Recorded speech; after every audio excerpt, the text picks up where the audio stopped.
There was a time when Meghan's days were dictated by palace clocks and choreographed greetings. Every smile had a purpose, every word a cost. But now, her mornings began not with ceremony, but with sunlight. The California dawn slipped quietly through linen curtains, painting soft gold over wooden floors where tiny feet would soon patter. In that quiet, she would brew her tea, barefoot, listening to the soft hum of her children stirring awake. "Good morning, Mama," Archie's small voice would say, followed by the familiar giggle of Lilibet. It was the music of ordinary life, something the crown could never offer. As she poured honey into her cup, Meghan often thought of the irony. The world had once called her a duchess, but it was motherhood that made her feel royal. Here, in this modest home where toys and drawings filled the shelves, she had built her truest kingdom, one ruled by laughter and love, not expectation. She watched the sunlight dance across Archie's curls, heard Lilibet's questions about butterflies, and smiled. This, she thought, is what I was always meant to reign over, not the world, but the hearts of those I love. Meghan's greatest hope was that her children would grow up kind, not perfect, not powerful, but kind. Kindness, she told Harry once, is the only inheritance that can't be taken away. So she wove it into their daily lives, like a quiet ritual. When they went for walks, she taught them to notice small things. The colors of the sky after rain, the way flowers turned toward the sun, how even a fallen leaf still had beauty. One day, Archie found an injured bird in the garden and asked, "Can we help it?" Meghan knelt beside him, her voice soft. "That's what we're here for, sweetheart, to help what's small and fragile." They made a tiny nest from towels, and though the bird didn't survive, Archie learned something greater, that compassion is its own reward. Meghan never raised her voice to teach values, she lived them. When Lilibet dropped her glass and began to cry, Meghan didn't scold, she smiled, cleaned up, and said, "It's all right, darling. We learn by making a little mess." For Meghan, kindness was not a performance but a language, one her children would speak long after she was gone. Every evening, when twilight wrapped itself around their home and the world outside grew still, Meghan would gather Archie and Lilibet in the corner of the living room. There, beneath the soft glow of a lamp, she opened a book. Sometimes it was a fairy tale, sometimes a poem, sometimes a story she made upon the spot. Her voice, warm, calm, melodic, carried them into worlds of courage and wonder. Stories, she told them, are how we learn who we are. Her children would curl beside her, their heads resting on her shoulder, eyes wide with the kind of curiosity only innocence can hold. One night, after finishing a story about a young girl who found her voice, Lilibet asked, "Is that girl you, Mama?" Meghan smiled. "It could be any of us," she whispered. But deep down, she knew it was a part of her, the child within wounds dreamed of being heard, and the woman who finally was. Those bedtime hours became sacred. The Duchess the world had once dissected now sat cross-legged on the floor, unguarded, her heart open. "I've been many things," she wrote later in her journal, "but being their mother is the truest story I'll ever tell."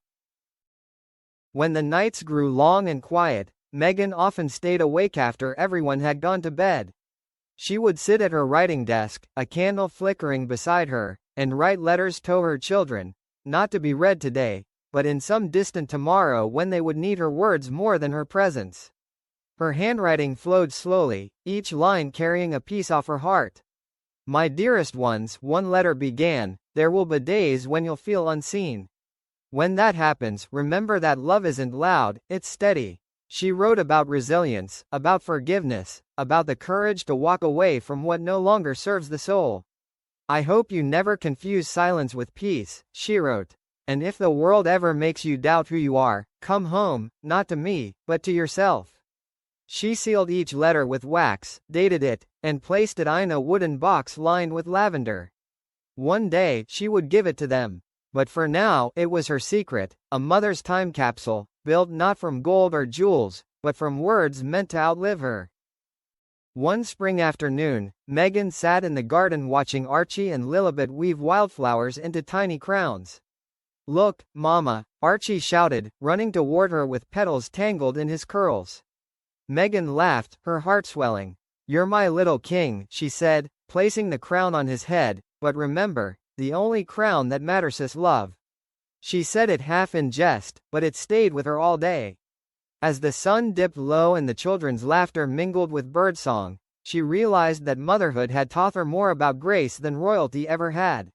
She thought of her past, the palaces, the cameras, the endless noise, and felt a strange gratitude. If I hadn't lost all that, she whispered to herself, I might never have found this. The love she felt was not the fragile kind that needed to be seen or praised. It was simple, steady, alive, like the flowers her children had gathered. That night, when the house grew quiet again, Meghan picked up one of the flower crowns left on the table. The petals had begun to fade, but hair scent lingered, soft, stubborn, beautiful. Just like love. Children have a way of asking questions that pierce straight through the soul. One evening, as Meghan was tucking Archie into bed, he looked up with the innocent curiosity that only a child could have. "Mama," he asked softly, "were you really a princess?" The question hung in the quiet room, heavier than it seemed. Meghan smiled, her fingers brushing a strand of hair from his forehead. "For a little while," she said. "But being a princess wasn't about castles or crowns, sweetheart. It was about learning how to be brave when things were hard." Archie frowned, trying to understand. "Did it make you happy?" he asked. Meghan hesitated. "It taught me what happiness isn't," she answered gently. "And that's just as important." She told him how sometimes people believed stories that weren't true, and how kindness was stronger than misunderstanding. "What did you do then?" he asked. Meghan looked into his eyes, so full of light and trust, and said, "I chose to love anyway." That night, as Archie fell asleep, she whispered a silent prayer, that her children would never confuse fame for fulfillment, or mistake attention for love. For them, her past was no longer a wound, it was a lesson. On Sundays, Meghan created a family ritual she called the Circle of Gratitude. After breakfast, the four of them, Meghan, Harry, Archie, and Lilibet, sat together in the garden. Each person shared one thing they were thankful for. Sometimes it was simple, the sunshine, our puppy, or pancakes. Other times, it was profound. Meghan would begin, "I'm thankful for quiet mornings and second chances." Harry might say, "For love that stays." Archie once said, "For mama's hugs." And little Lilibet would always add, "For butterflies." They would laugh, their voices carried by the wind through the olive trees. Meghan believed gratitude was not just a feeling, it was an act of remembering. It kept her heart soft in a world that had tried to harden it. When we practice gratitude, she told her children, we're not ignoring pain. We're choosing to see the light inside it. She hoped that one day, when her children were grown and facing their own storms, they would return to this ritual, not because it was tradition, but because it was truth. That joy, no matter how small, could always be found when one looked with thankful eyes. Parenthood had deepened Meghan and Harry's bond in ways neither could have predicted. They had walked through fire together, public scrutiny, private pain, relentless noise, and emerged quieter, but stronger. "We used to fight the world," Harry said once as they watched their children play, "but now, I think we're just learning to live in it." Meghan smiled, squeezing his hand. "Maybe that's what healing looks like," she said softly. There were no more interviews, no headlines, no grand declarations. Only the steady rhythm of shared life. Harry, once restless, found peace in fatherhood. Meghan, once weary, found rest in his presence. They no longer needed to prove anything. Their home had become a bridge, between duty and freedom, past and future, hurt and hope. In the evenings when the sun melted over the horizon, they often sat together in silence, their fingers intertwined. "Do you ever think about what people will remember?" Harry asked one night. Meghan looked at him, her eyes reflecting the last glow of sunset. "I just hope they remember we chose love, every time it was hardest to." Time, Meghan had learned, was both a thief and a teacher. The years passed quietly now, marked not by tours or ceremonies, but by birthdays, handwritten notes, and the slow growing up of children. She sometimes caught herself staring at Archie as he built castles in the sand, realizing how quickly childhood slips away. Don't blink, Doria had once told her, or you'll miss it. So she tried not to. She captured moments not with cameras, but with memory, the smell of sun-warmed skin, the sound of Lilibet's laughter, the way Harry's eyes softened when he looked at them. Legacy, she wrote in her journal, isn't what we leave behind, but what we pass forward, the invisible thread between hearts. She no longer worried about history's opinion. She was too busy making memories. Every evening, she lit a single candle before dinner, teaching her children to say a quiet, thank you, before they ate. It wasn't religion, it was reverence. A way of reminding themselves that life's simplest things were also its greatest gifts. As the years folded into one another, Meghan's reflection began to change. There were fine lines near her eyes now, not from sorrow, but from laughter. One evening, she stood before the mirror, brushing her hair as the golden California light touched her face. Behind her, on the dresser, was a small crown of flowers, dried but still fragrant. Archie had made it years ago. Meghan smiled and placed it gently on her head, its petals fragile yet enduring.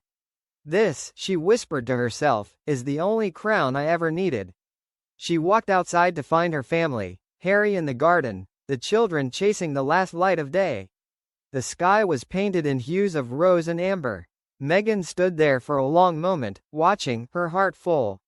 She knew the world would write many stories about her, some kind, some cruel, but this was the one that mattered. A woman who chose love over legacy, and family over fame. As the sun dipped below the horizon, Lilibet ran to her, arms open wide. Meghan lifted her up, kissed her cheek, and said, "Come, my little queen, let's go home."